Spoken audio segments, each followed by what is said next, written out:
नमस्कार, हम प्रतिमा चौधरी। दोपहर 3 बजे के भोजपुरी समाचार में स्वागत बा। सबसे पहले प्रमुख समाचार। राष्ट्रपति भंडारी द्वारा जितिया पबनी के अवसर में शुभकामना व्यक्त। पबनी से राष्ट्रीय एकता मजबूत बनाने में मदद पुगे के विश्वास। सभामुख अग्नि प्रसाद सापकोटा विरुद्ध सर्वोच्च अदालत में दायर भइल मुद्दा पर आज पेशी। कनकमणि दीक्षित की अदालत अवहेलना संबंधी मुद्दा की पेशी भी आज हुए।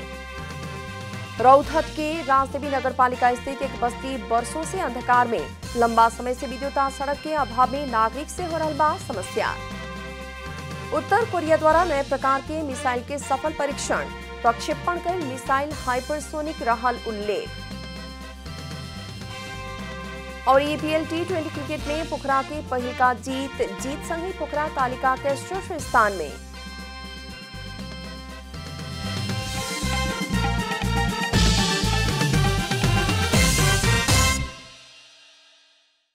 आप पूरा समाचार। राष्ट्रपति विद्यादेवी भंडारी तराई में मनावल जा रहल जितिया पबनी के अवसर में देश विदेश में रहल नेपाली सबके शुभकामना देले बानी है। आज शुभकामना संदेश जारी करत राष्ट्रपति भंडारी भौगोलिक, सामाजिक और सांस्कृतिक विविधता युक्त देश में मनावल जाए वाला ऐसन पबनी सबसे परिवार आ समुदाय में आपसी प्रेम, विश्वास आ सहयोग की भावना के प्रगाढ़ बनावे के साथ ही बृहत राष्ट्रीय एकता के थप सुदृढ़ बनावे खातिर सहयोग पुगे के विश्वास भी व्यक्त कैले बानी।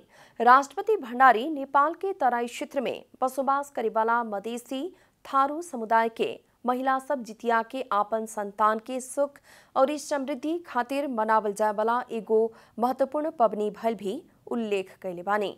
प्रधानमंत्री शेरबहादुर देउबा तराई क्षेत्र में मनावल जाए वाला जितिया पबनी से विविधता भीतर के एकता और सद्भाव के प्रवर्धन करे के बतौले बानी है। प्रधानमंत्री देउबा जितिया पबनी नेपाल के एक विशिष्ट पहचान जनावे के पर्व के रूप में स्थापित रहल भी उल्लेख करत एकताबद्ध होके पबनी मनावेला अनुरोध भी कैले बानी। हर साल आश्विन कृष्ण पक्ष के अष्टमी तिथि के दिन मधेसी तथा थारू महिला सब संतान के सुख शांति, आरोग्य आ चिरायु के कामना करत निराहार कठोर व्रत रख के देवता जित महान के कथा सुने के आ नाच गान करके मनावे के चलन बाटे।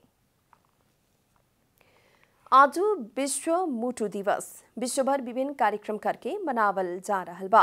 विश्व मुटु फेडरेशन और विश्व स्वास्थ्य संगठन सन 2012 से सितंबर 29 के विश्व मुटु दिवस में के रूप में मनावल जाला। विश्व में हर साल दिल संबंधी रोग के कारण 17 लाख से ज्यादा के मृत्यु हो रहल तथ्यांक बाटे। अभी नेपाल लगायत विकासोन्मुख देश सब में दिल के रोगी के संख्या दिन प्रतिदिन बढ़ते जा रहल बा। नेपाल में अभी करीब 26 लाख आदमी में कौनो ना कौनो किस्म के दिल संबंधी समस्या मिलल बा। दिल संबंधी समस्या से बचे खातिर धूम्रपान और मद्यपान सेवन ना करे खातिर तेल, मसाला, नमक जैसन सामान कम खायला, तारल सामान सब ना खायला, सकभर मांस कम खायला, साग-पात खायला और रोजाना शारीरिक व्यायाम करेला भी डॉक्टर सबके सलाह बाटे। प्रतिनिधि सभा के सभामुख अग्नि प्रसाद सापकोटा के विरुद्ध सर्वोच्च अदालत में दायर भइल मुद्दा ना देखे मिले में राखल गेल बाटे। पूर्णिमाया लामा लगायत से दायर कैल मुद्दा के सुनवाई खातिर आज संवैधानिक इजलास में पेशी तोकल गयल रहे।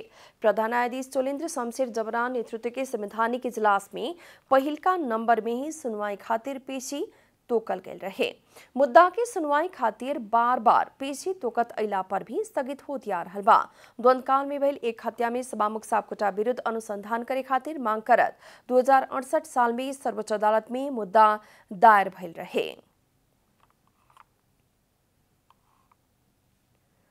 नेकपा एकीकृत समाजवादी के अध्यक्ष माधव कुमार नेपाल अस्वस्थ भइल बानी। स्वास्थ्य में समस्या अइला बाद नियमित भेंटघाट के कार्यक्रम सब स्थगित कइल गेल एकीकृत समाजवादी के उप महासचिव गंगालाल तुलाधर जानकारी देहने। नेपाल दंपति के सर्दी, खांसी लगायत के समस्या देखल उप महासचिव तुलाधर जानकारी देहने। पीसीआर परीक्षण कैला पर दुनु जने के नेगेटिव रिपोर्ट आयल बाटे। तुलाधर के मुताबिक नेपाल दंपति वायरल बुखार के इलाज करावत घर में ही आराम कर रहल बानी लोग। ये बीच मंत्री परिषद विस्तार लगायत के विषय में प्रधानमंत्री शेर बहादुर देउवा और नेकपा माओवादी केंद्र के अध्यक्ष पुष्पकमल दाहाल के बीच भेंटवार्ता भइल बाटे।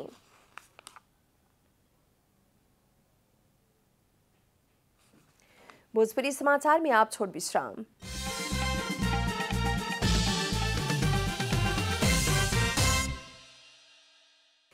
भोजपुरी समाचार में आप बाकी समाचार। प्रदेश नंबर 2 के मुख्यमंत्री तथा मंत्री परिषद कार्यालय में अख्तियार दुरुपयोग अनुसंधान आयोग के टोली छापा मारले बा। आज दोपहर आयोग के केंद्रीय कार्यालय काठमांडू आ बर्दिवास कार्यालय की संयुक्त टोली मुख्यमंत्री कार्यालय में पुगल बाटे। थप विवरण आबी के अभी बाकी बा। ये बीच प्रदेश 2 के मुख्यमंत्री लालबाबू राउत कुंवर 20 गते विश्वास के मत लेबे के जनावल गइल बा। आज बैठल मंत्री परिषद के बैठक में प्रदेश सभा के अधिवेशन राजनीति आह्वान अर्थमंत्री शैलेंद्र प्रसाद शाह जानकारी देहने। प्रदेशों के प्रदेश सभा बैठक 29 गते के बाद बैठे नहीं खे सकल। यह बीच प्रमुख प्रतिपक्षी दल रहल नेपाली कांग्रेस प्रदेश सरकार में शामिल हो चुकल बाटे। सत्तारूढ़ दल रहल जनता समाजवादी पार्टी विभाजित भइल बा। अभी प्रदेश 2 के प्रदेश सभा में 104 जने प्रदेश सांसद रहल में जसपा संगे 39, कांग्रेस संगे 19, लोसपा संगे 16, नेकपा एकीकृत समाजवादी संगे 13, नेकपा एमाले संगे 8, नेकपा माओवादी केंद्र संगे 8 और नेपाल संघीय समाजवादी पार्टी संगे 1 जने सांसद बाटे लोग। लोसपा और नेकपा एमाले के अलावा सभी दल मुख्यमंत्री राउत के पक्ष में बाटे लोग। अभी प्रदेशों में जसपा कांग्रेस और माओवादी के संयुक्त सरकार बाटे। सत्ता गठबंधन में रहल एकीकृत समाजवादी सरकार में जाए के तैयारी में बाटे। रौतहट के राजदेवी नगरपालिका के एगो बस्ती वर्षों से अंधकार में बाटे। आधुनिक और प्रविधि मैत्री युग में भी उहाँ विद्युत नाबा नाही सड़क बाटे। लंबा समय से विद्युत आ सड़क के अभाव में उहाँ के नागरिक सबके समस्या हो रहल बा। रौतहट के राजदेवी नगरपालिका वार्ड नंबर 9 ब्रह्मपुरी में अवस्थित एगो बस्ती जहाँ 22 घर परिवार रहेला। यहाँ ना तो बिजुली की व्यवस्था बा ना तो सड़क के। यहाँ के नागरिक के रात में समस्या होखेला तो बरखा के समय में गांव लगे के विद्यालय में जाके सुतेला। ना हमनी के तानारे ची रात में निकले तो डर लागल है। कोई पानी बाबू में इतना मोट मोट के सांप निकलले हमनी के उलंग। पानी के समय में स्कूल रहत रहली है। आखनी दाहर न अला त अखनी घर ही रहत रहली। ई गांव राजदेवी नगरपालिका के नगर प्रमुख धीरेन्द्र सिंह के हउए। अपने गांव के बस्ती भइला पर भी नगर प्रमुख से कौनो ध्यान ना देहल उल्लो के शिकायत बा। ऐसा कर रहल छी लाइन के हमनी के रोड एगो निकलवा दू। अपने से के चरण में बस गेली त अपने से हमरा आगे चल के कुछ करू। हमनी के जब तक घर ना बनी कल लागी 20 बरस से गिरी कटली किन के कल हलैली हमने के मेसा। बरखा के समय में ई पूरा बस्ती डुबान में पड़ेला। बस्ती के समस्या बारे नगर प्रमुख सिंह के टेलीफोन संपर्क कैला पर उहाँ के कुछो बोले के ना मननी। नगर प्रमुख के ही लापरवाही के कारण 22 गो दलित परिवार पीड़ा खेपेला बाध्य भइल बा। मैले भनेर त केही हुँदैन हैन। त्यसको लागि बजेट चाहिन्छ। बजेट जति मेयर साहबको सँग छ सबैलाई थाहा भएकै कुरा हो। राजदेवी नगरपालिकाको बारेमा मैले के रे उपमेयरको नाताले भए पनि मैले भनेको योजना नचलाउने नराख्ने जस्ता कुराहरू भइरहन्छ। तपाईहरुलाई पनि थाहा छ, सबै मिडिया साथीहरुलाई पनि थाहा छ। मैले भनेको बारम्बार यो कुरा उठाएको तर उहाँले कुनै किसिमको चासो राख्नुहुन्न कि। गाउँ-गाउँ में जनप्रतिनिधि आइला पर भी स्थानीय के पीड़ा में मलहम नहीं खिलागे सकल। शक्ति और पहुँच के आधार में करोड़ों रुपया भ्रष्टाचार हो रखला पर भी विकास निर्माण में नगरपालिका लागल नहीं खे देखल गई। मेयर उपमेयर लगायतका जनप्रतिनिधिहरूले प्रमुख विषय बजेटको भागभण्डा बनाउनु हो, जसले गर्दा नगरपालिका लामो समयदेखि विवादमा पनि छ। त्यसको फलस्वरूप नागरिकहरूलाई जुन सुविधाहरू प्राप्त हुनुपर्ने हो त्यसबाट वञ्चित हुन पुगेका छन्। यो एउटा दुर्भाग्यपूर्ण स्थिति हो। यसलाई छिट्टै बदलिनुपर्छ र जहाँसम्म यो ब्रह्मपुरीको दलित टोलको बिजुलीको विषय छ, म प्राधिकरणको ध्यानाकर्षण गराउन चाहन्छु त्यहाँ तुरन्त बिजुली पुर्याइयोस्। यदि त्यहाँका नागरिकलाई बिजुलीको व्यवस्था गरिँदैन भने हामी नागरिक स्तरबाट सङ्घर्ष गर्न बाध्य हुन्छौँ। विद्युत के व्यवस्था न भइला से रौतहट के ब्रह्मपुरी के दलित बस्ती के बासिंदा लंबा समय से अनहारा में जीवन यापन कर रहल बा। रौतहट से प्रेम यादव की रिपोर्ट। दार्चुला के ब्यास गाउँपालिका के छांगरू आतिंकर में मोबाइल फोन काम न कैला बाद संचार संपर्क विहीन भइल बा। पिछला साल से अवरुद्ध बनल नेपाल टेलिकम के स्काई फोन से काम ना कैला बाद स्थानीय वासी के समस्या भोगी के पड़ रहल बा। बीतल बैशाख जेठ महीना में 49 सरल स्थानीय वासी के फोन करे नइखे मिल रहल। एक साल पहले छांगरू में ही 4G सेवा चले वाला नमस्ते के टावर जड़ान कैला पर भी अभी भी संचालन में नइखे आ सकल। टावर के काम भइला पर भी आवश्यक उपकरण नाइला बाद संचालन होके ना सकल टेलिकम जानकारी दिले बा। छांगरू में राखल स्काई टावर के तिंकर गांव में काम ना करेला। तिंकर खातिर इस साल नमस्ते टावर राखे किस्म से सर्वेक्षण कल गेल नेपाल टेलिकम जनौले बाटे। अब आर्थिक समाचार।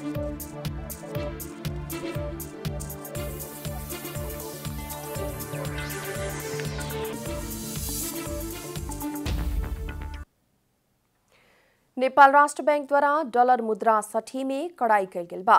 मगर के राष्ट्र बैंक द्वारा ज्यादातर बैंक के ट्रेजरी प्रमुख सबके बुला के अब उपरांत $200 बराबर से बेसी नगद सठी ना करेला निर्देशन देहल गयल हा।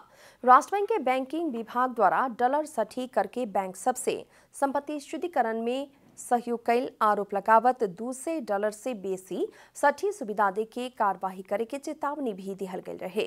राष्ट्र बैंक द्वारा अभी वैदेशिक रोजगारी में जाए वाला के प्रति पासपोर्ट $200 और पर्यटन वीजा में जाए वाला के $1500 सठी सुविधा उपलब्ध करावे के औपचारिक व्यवस्था कल गेल बा।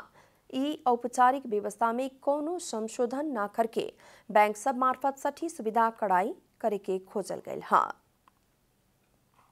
शेयर लगानीकर्ता संघ नेपाल द्वारा मौद्रिक नीति मार्फत व्यवस्था कल गेल शेयर धितो कर्जा की सीमा तत्काल फिर्ता लेवेला सरकार संगे आग्रह कल गेल बा। शेयर लगानीकर्ता संघ के अध्यक्ष उत्तम अर्याल द्वारा बुध के जारी विज्ञप्ति में व्यक्तिगत 4 करोड़ और इस संस्थागत 12 करोड़ की कर्जा सीमा हटावेला मांग कल गेल हा। संघ द्वारा जारी कल गेल विज्ञप्ति में मौद्रिक नीति मार्फत कार्यान्वयन में लियावल गेल सीडी रेशियो भी फिर्ता लेवेला आग्रह कल गेल बा। विगत के गलती सब नियामक निकाय सबसे दोहरा रहला पर भी नेपाल के पूंजी बाजार के नानिमन क्षति सहे के पड़ल स्पष्ट करत लगानीकर्ता सबसे अर्थ मंत्रालय के बहुते जिम्मेवार होखेला आ आम लगानीकर्ता के हतोत्साहित ना बनावेला विज्ञप्ति में अपील कल गेल बा। देश के राजस्व में महत्वपूर्ण योगदान करे खातिर सफल और करीब 45 लाख हितग्राही खाता सहित देश के जनसंख्या के 40% हिस्सा संगे प्रत्यक्ष सरकार रखे वाला एकमात्र क्षेत्र शेयर बाजार में राष्ट्र बैंक के पिछला मौद्रिक नीति से पारल गयल नकारात्मक प्रभाव के प्रति संघ के गंभीर ध्यानाकर्षण भइल भी स्पष्ट कल गेल बाटे। भोजपुरी समाचार में फिर छोट विश्राम।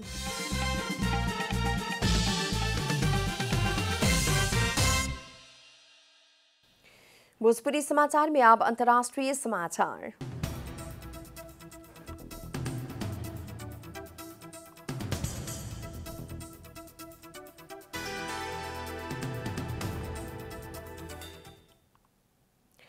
उत्तर कोरिया द्वारा नया किस्म के मिसाइल के सफल परीक्षण कल गई बतावल गेल बा। मंगर के सवेरे जापान के समंदर में प्रहार भइल मिसाइल वासुंग नामक नया किस्म के हाइपरसोनिक मिसाइल रहल उत्तर कोरिया बतौलक हा। सैन्य क्षमता विकास संबंधी 5 वर्ष के योजना अंतर्गत विकास भइल या कल गेल 5 महत्वपूर्ण नया हथियार मध्य मंगर के प्रक्षेपण कल गेल हाइपरसोनिक मिसाइल रहल उत्तर कोरिया के सरकारी संचार माध्यम उल्लेख कैले बा। दक्षिण कोरिया संगे वार्ता खातिर तैयार रहल बतावल कुछ दिन में ही उत्तर कोरिया से मिसाइल प्रक्षेपण कल गेल हा। संयुक्त राष्ट्र संघ द्वारा बैलिस्टिक मिसाइल प्रतिबंधित लगैला पर भी कड़ा प्रतिबंध के बावजूद उत्तर कोरिया से परमाणु हथियार के निरंतर विकास हो रहल बाटे। आप खेलकूद समाचार।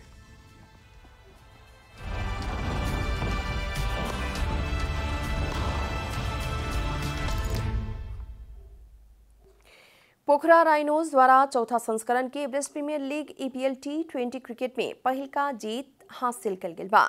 टीयू क्रिकेट मैदान में बुध के साबिक विजेता ललितपुर पैट्रियोट्स के 9 विकेट से हरावत पोखरा पहल का जीत निकाललक हा। ललितपुर से देहल 52 रन के लक्ष्य पोखरा 6 ओवर 3 बॉल में 1 विकेट के नुकसानी में पूरा कैलक हा। पोखरा के जीत में रिचर्ड लेवी अभिजीत रहत 38 रन बनौलन। बरखा के चलते आउटफील्ड भिजल कारण 2 घंटा से अबेर शुरू भइला बाद खेल 7 ओवर में घटावल गेल रहे। ललितपुर के खातिर बेर संतोन बिराकोडी सर्वाधिक 19 रन बनौलन। ललितपुर के सस्ता में ही समेटिला पोखरा के नंदन यादव 3 विकेट लेहलन। विक्रम सोप 2 आ किस्रिक विलियम्स 1 विकेट लेहलन। जीत संगे पोखरा तालिका का शीर्ष स्थान में आखिल बा। पोखरा 2 खेल में 3 अंक जोड़ले बाटे। पोखरा पहिल का खेल में भैरवा ग्लैडिएटर संगे अंक बांटले रहे। बरखा के चलते खेल रद्द भइला बाद पोखरा 1 अंक प्राप्त कैले बा। ललितपुर के ई लगातार दोसर का हार है। पहिल का खेल में ललितपुर काठमांडू किंग्स 11 के साथ हारल रहे। अंक विहीन ललितपुर अंतिम में बाटे। अंत में प्रमुख समाचार फिर एक बेर।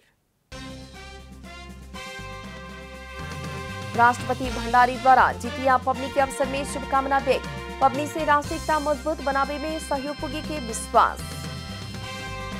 सभामुख अग्नि प्रसाद सापकोटा विरुद्ध सर्वोच्च अदालत में दायर भेल मुद्दा पर आज पेशी।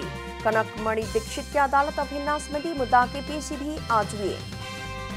रौथट के राजधानी नगरपालिका स्थित एक बस्ती वर्षों से अंधकार में।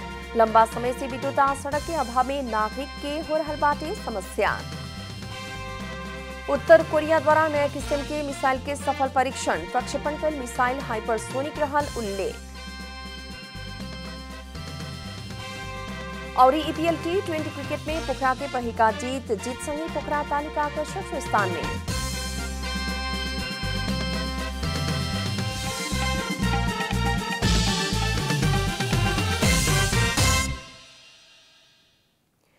एकरे साथ भोजपुरी समाचार अभी खातिर इतना ही। जनता द्वारा जनता खातिर प्रसारित जनता टेलीविजन के कार्यक्रम सब यूट्यूब, ट्विटर, फेसबुक हमनी के वेबसाइट जनतासमाचार.com में भी पढ़ आ देख सकतानी लोग। सूचना में अपने के सहभागिता, समय में समाचार, हमनी के प्रतिबद्धता।